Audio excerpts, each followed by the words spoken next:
Electrocast.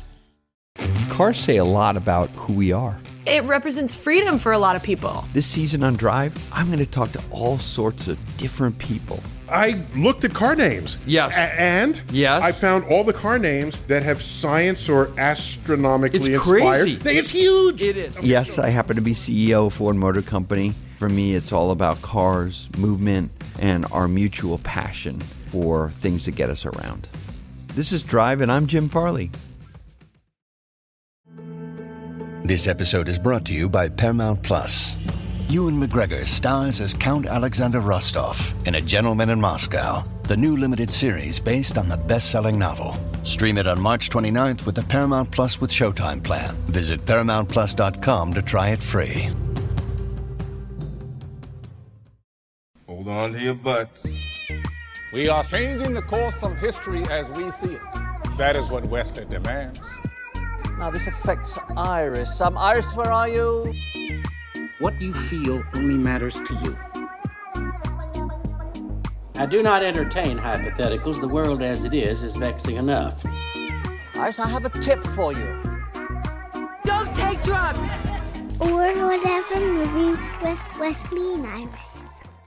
What up, and welcome to Or Whatever Movies. I'm your co-host, Iris, and I'm here with my older brother, Wesley. Today, we're talking a movie from 2023, available on VOD, JOYRIDE. The Sneak's favorite movie. The Sneak's favorite movie, really? It just seems so The Sneak. Why did they say that the dude was human Mushu?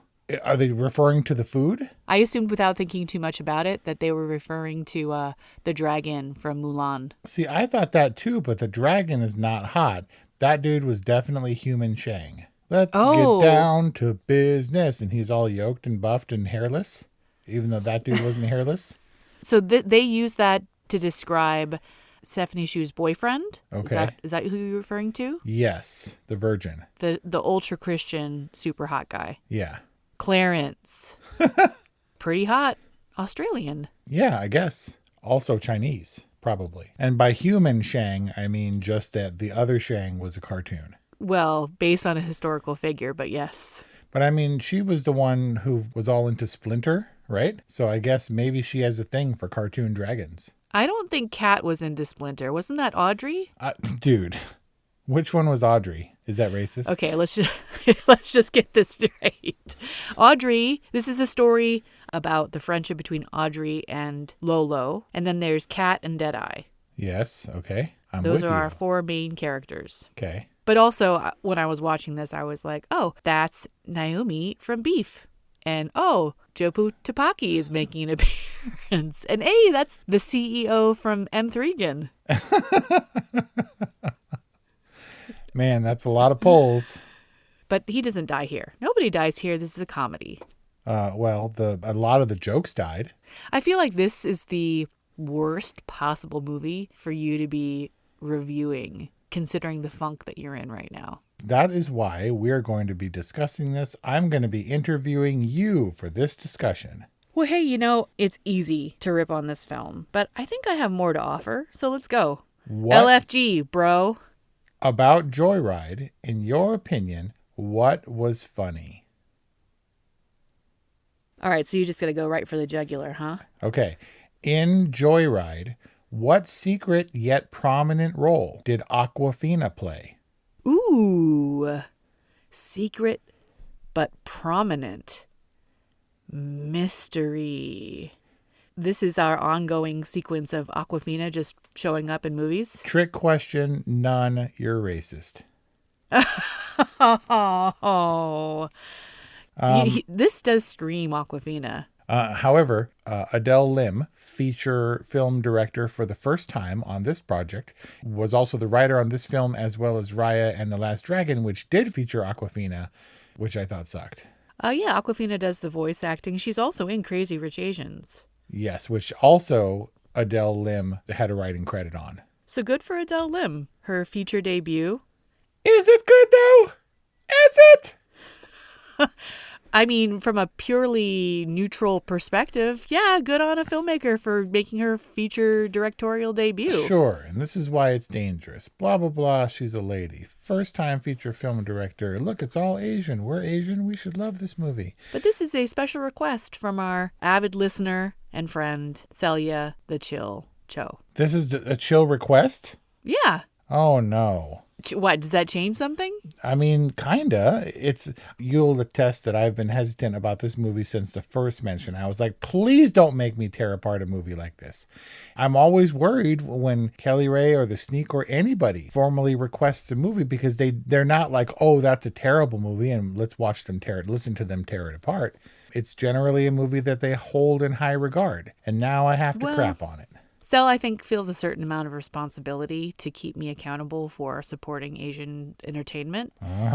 She, and maybe she, like people do, they like to, have someone to chat about with the stuff that they've seen or that made them think or made an impression on them. So she asked me, have you seen JOYRIDE? You should do that next. And I was like, great. And this came on the heels of us discussing how she thinks that we're too hard to please here at Whatever Movies. This is not going to help our case in that respect. Does she want to talk about it with you because she has no friends? Does she love this movie because it loves her back? I think that probably like me, she identifies with some of the nuanced insights about being Asian that this story brings up in the midst of being a raucous comedy. So traditional values, few of which this movie holds on to, it just blows all the stereotypes out of the water, right? I think that JOYRIDE and these characters play against but also into select stereotypes. Exactly. When it serves their need, they can be a K-pop band, except that doesn't work at all.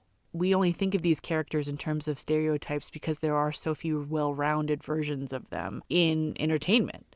I think if you just step back from stereotypes, you can think that these are just, obviously quirky, but kind of more rounded representations of maybe the Asians you have in your life or the Asian that you are. It's never far, though. It runs parallel to a lot of the stereotypes in attempting to subvert them. It is stereotype adjacent. From the start, why is this movie? Okay, we're going to start our interview. Why is this movie called JOYRIDE? That's a good question. I was thinking about that. It's obviously a road trip film. One of 6 JOYRIDE movies. Yeah. The mystery of the birth mom and the journey to discover and find the birth mom. A little bit of a MacGuffin, but I guess it's supposed to be joyful. Not in a clean kind of way, but in a raunchy kind of way. And it's a ride. Incorrect. This movie, working title, was The Joy F Club.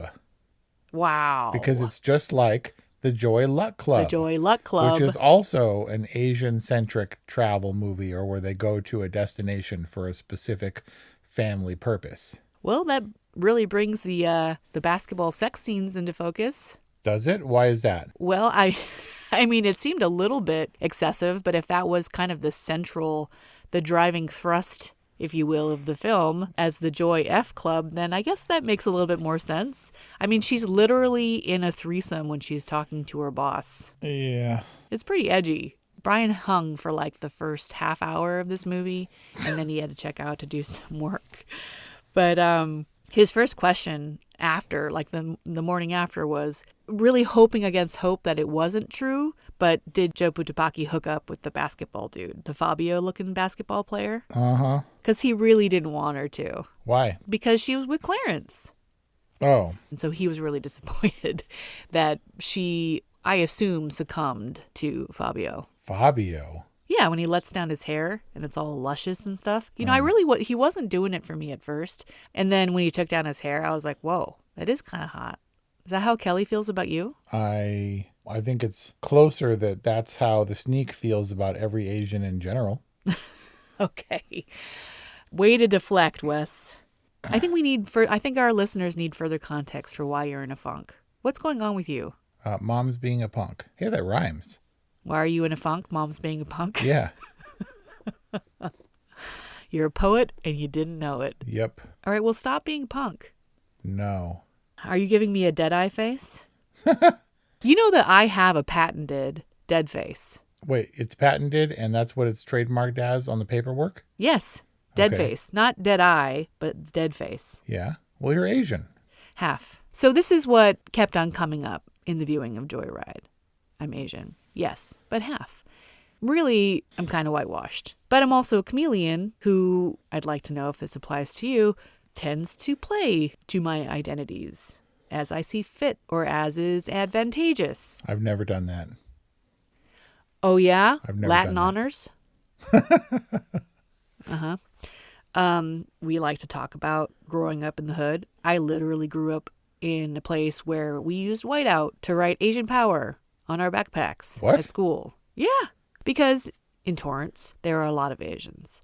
And that was kind of my first identity that I cleaved to. But I had a lot of very white friends. I went to a very white school. I fooled myself thinking that white people saw me as fitting in. Not white, because obviously they didn't see me as white. But I think I fooled myself into believing that white people saw me as belonging, especially in my college experience. You're the token, man. For my college group, yes. But for my high school group, we're basically all Asian. Katrina and Kim are the tokens, you know what I mean? Yeah, remember we talked about Del Amo being like 1,000 teens fighting and shootings kind of on the regular mall? Yeah. Also has the biggest Mitsuwa in the South Bay. Oh, Mitsua's the best. All I have around here is a 99 Ranch in Northridge. Isn't that Chinese? Of which I'm an ally. Yeah, this movie checks all the boxes. This is impenetrable.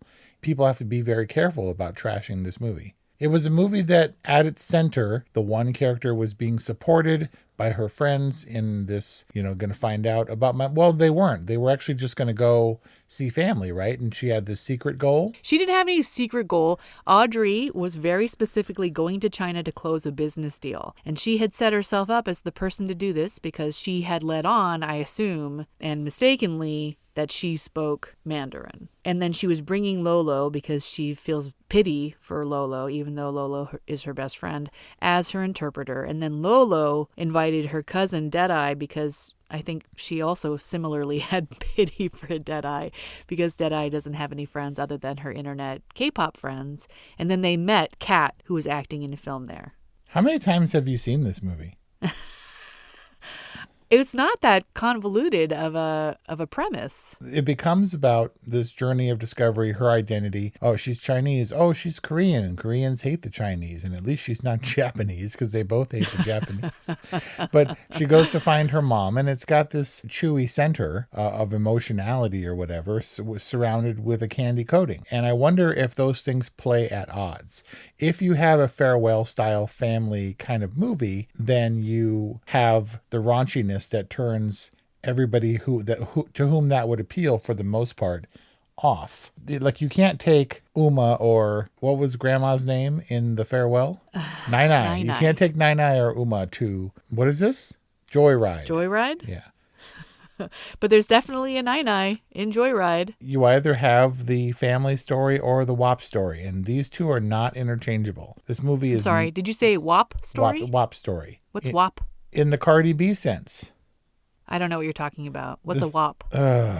Isn't that like a racist term for an Italian? No. Wow. Are you or are you not a garbage American? Like, is that my nationality has been diluted and just all mixed up to become just a generic American without a cultural identity? Why don't you speak Spanish and or Japanese fluently? Look, we're kind of, there's jokers to the left of me, clowns to the right, and here we are stuck in the middle.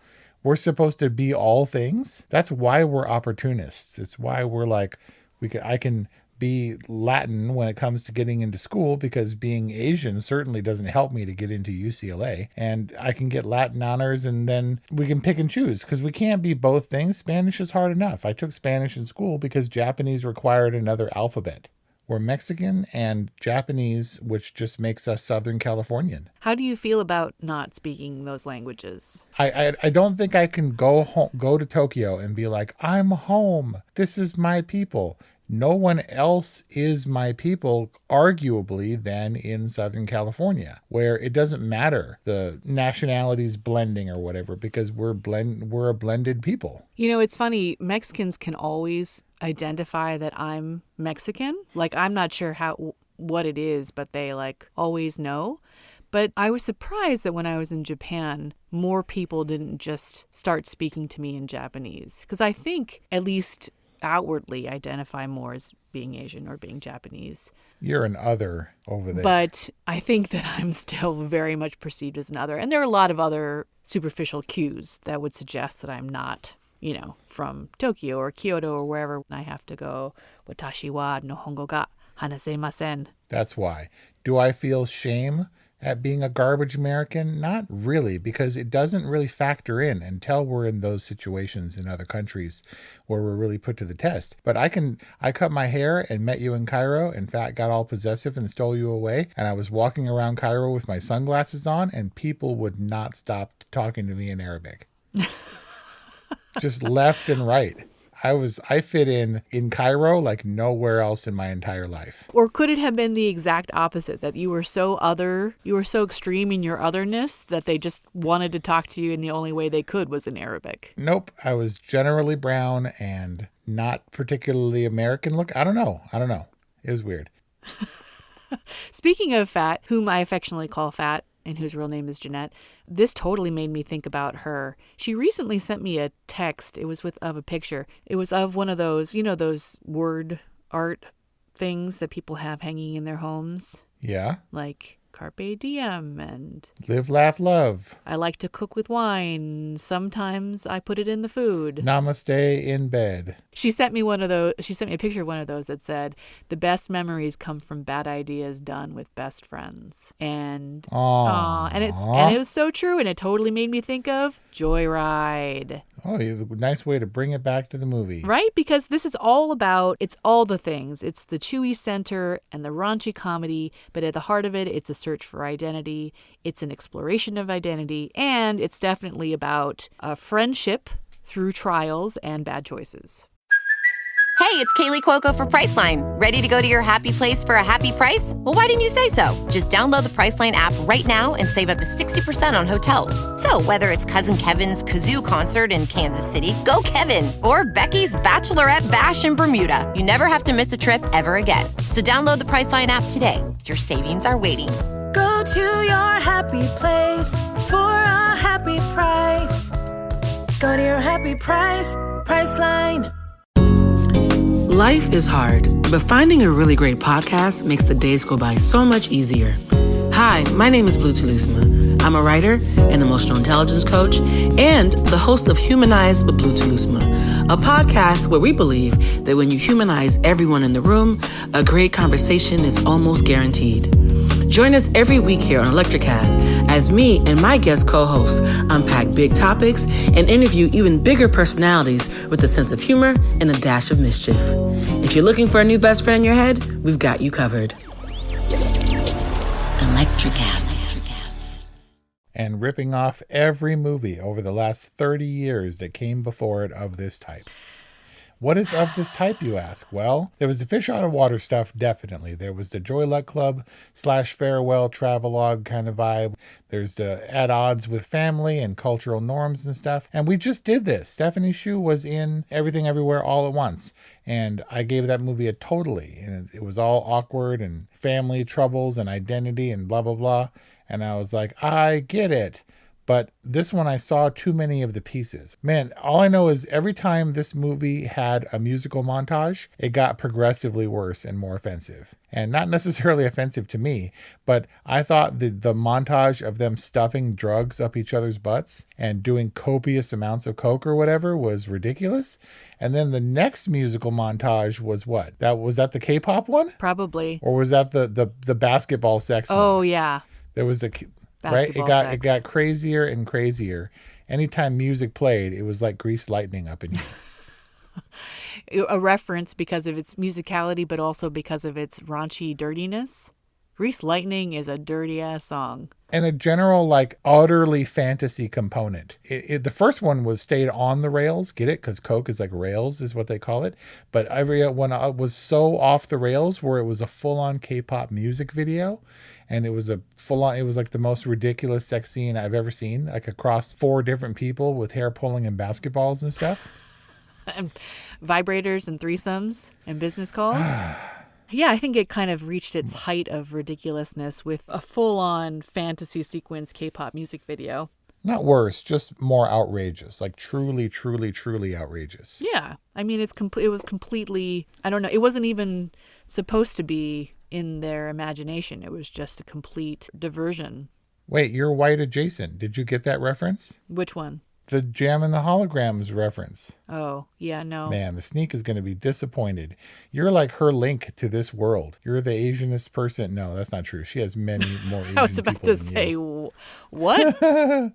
So it was like The Hangover in a sense, right? Like Deadeye is sort of the Alan character. Yeah, when the trailer references The Hangover and Bridesmaids, maybe if I was less excited, I would see it as warning signs. But that's like got me all written all over it. I don't know that it shares producers with The Hangover or Bridesmaids. I don't see Bender Spank or Barry Mendel up there, but I definitely, interestingly, saw Seth Rogen and Evan Goldberg's names. Yeah, no, they didn't write it. They produced it. They didn't direct it. They didn't star in it. It's got their stink all over it. But and I don't think that they would take offense if I said that, because they've got a certain stink. Seth Rogen has a certain distinctive odor about him. We saw and did not discuss Teenage Mutant Ninja Turtles Mutant Mayhem. And I have my own issues with that movie that have nothing to do with this movie, but Kelly Ray didn't know until the credits, and she was like, oh, if I had known going in that this was a Seth Rogen produced movie, then I probably would have approached it differently. And I can personally say that for Joyride, because I think that I was meant to understand a certain thing. And again, this is a movie that you were like, let's discuss it. And I was like, please don't make me tear apart a movie right now. And you were like, let's discuss it. I'm adamant. You need to branch this is out. My cultural identity or some junk. You can use a little branching out. And so I went into it. And if I had known what I was going into, then I might have been better prepared. I'm saying that the mismatched elements of the heartfelt family story, friends kind of drama of, help me figure it out, man. There's got to be a term. There's got to be a reason that Bridesmaids, for all its raunchiness. I mean, she had diarrhea in the street, spoiler, in Bridesmaids. That scene in the wedding dress shop was so patently ridiculous. And I'm guessing that there's nobody listening who has seen Joyride and hasn't seen Bridesmaids. That simply hasn't happened, right? I think the best parallel to the diarrhea scene in Bridesmaids is the cocaine scene on the train. And the difference between those is active versus reactive. I think that was the moment in Joyride where we lost Brian, because he was like, that's just ridiculous. And aren't they all going to die from that much cocaine consumption? And so that's my question. Why does that scene in Bridesmaids work? Not only as being funny, but in terms of not realism, because that seems absurd. What made this movie, every single element, what made me go, that was kind of mishandled?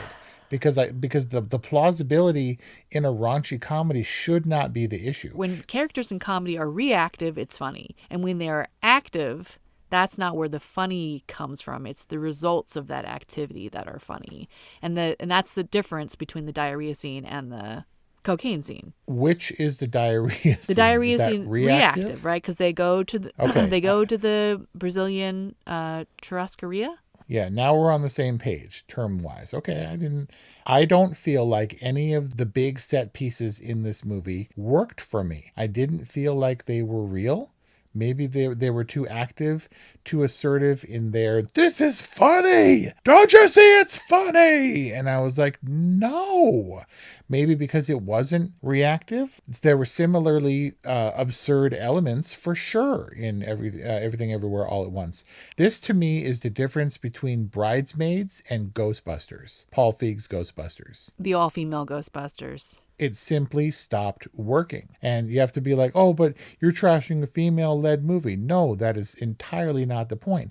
The jokes refused to land. They were obstinate in their refusal to land. Like, I didn't laugh the entire time. Kelly Ray laughed a couple of times. She started with the kid saying this playground here ain't for ching chongs or whatever, and then she punches him and then he gets kicked out of frame by the swing. That was pretty funny. It was really funny. She laughed a couple of times. So you But dead-eyed? I You like dead-eyed this whole movie? Bridesmaids. Okay, what's Bridesmaids about? Well, at its core, I think all of these movies are four mismatched friends thrown together in a situation they ordinarily wouldn't be in.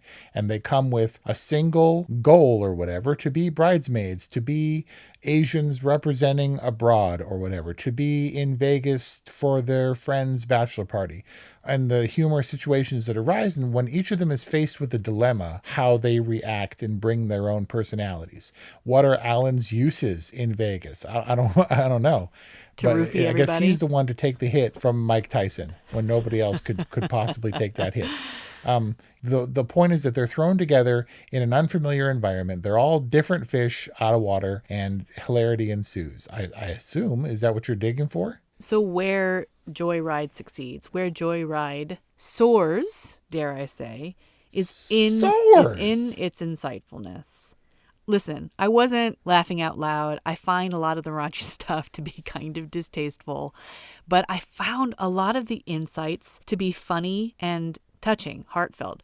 I think it's Deadeye who said my biggest takeaway, which was, what does it matter? I think she's trying to make Audrey feel better for being Korean. And Deadeye says, what does it matter? We're all going to walk around hunched over with our arms behind our back. And then she does the impression of every Asian person that you ever see taking a walk in Torrance. And it was so true, and it was so sweet. And there were other little nuanced insights about what an Asian American or a first generation Asian in America experience is like, and also how that kind of just transcends into what it means to be friends.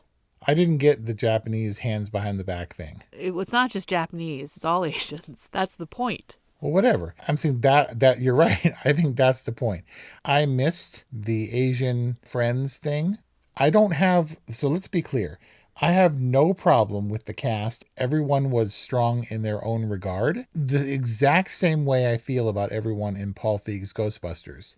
Whereas in Bridesmaids, all their strengths were evident, and I think they played really well. They were just sort of hapless in this movie. They were put into a movie of absurd situations that I don't think was handled particularly well.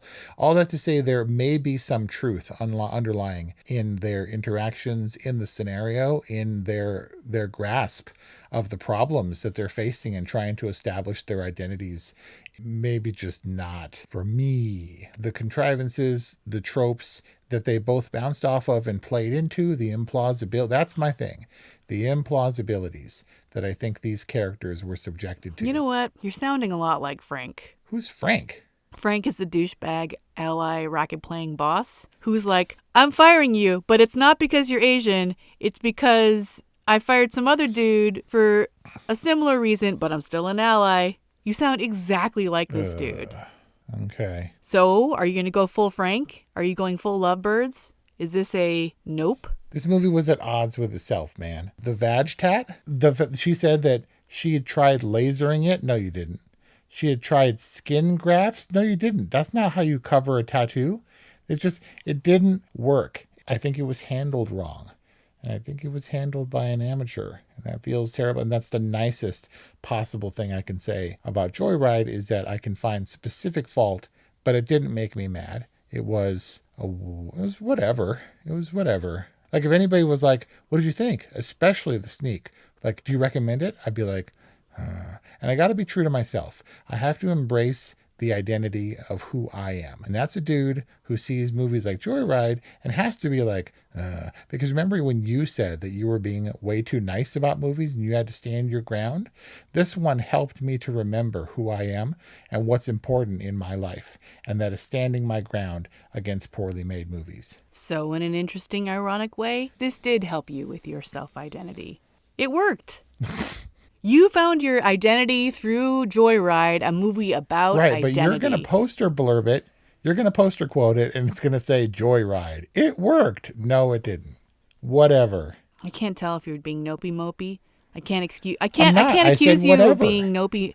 I can't excuse you of being whatever wavery because you're all rooting this in your identity and stuff, but... Okay, I have a simple question for you. Was this movie handled effectively, like by the filmmakers?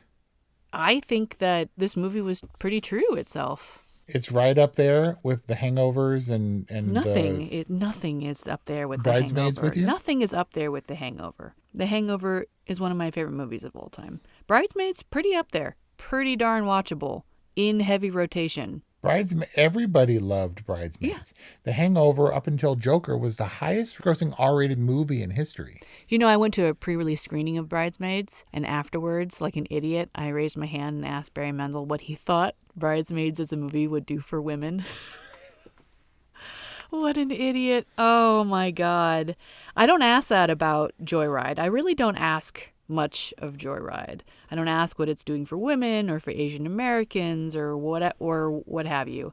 I'm trying to look at this as a self-contained existing piece of entertainment. I found it to be insightful. I found it to be surprising. I identified with the characters as Asian Americans struggling with their own identity and finding their way through their friendships. It's kind of as simple as that. And for that reason, I give it a good. And that's our discussion on Joyride from 2023, a movie available on VOD. You got a whatever from Wes and a good from Iris. We'd love to know what you think. I don't think we've had a film this divisive on Or Whatever Movies since probably Lovebirds. Our discussion for which is available at orwhatevermovies.com or wherever you get podcasts. What did you think of Joyride? 818-835-0473 or whatevermovies@gmail.com at Or Whatever Movies on social media. Wait, what's that? How do you support Or Whatever Movies? By giving us a 5-star review at Apple Podcasts and joining our Patreon page and becoming a movie friend. Thanks for listening, and we'll see you next time. Are you passionate about saving the planet for future generations? Do you want to learn how to do it? If yes, then you need to tune in to the Nature Backed podcast. It's a talk show covering the changing world around us, from renewable energy, sustainable agriculture, circular economy, to ESG and social innovation.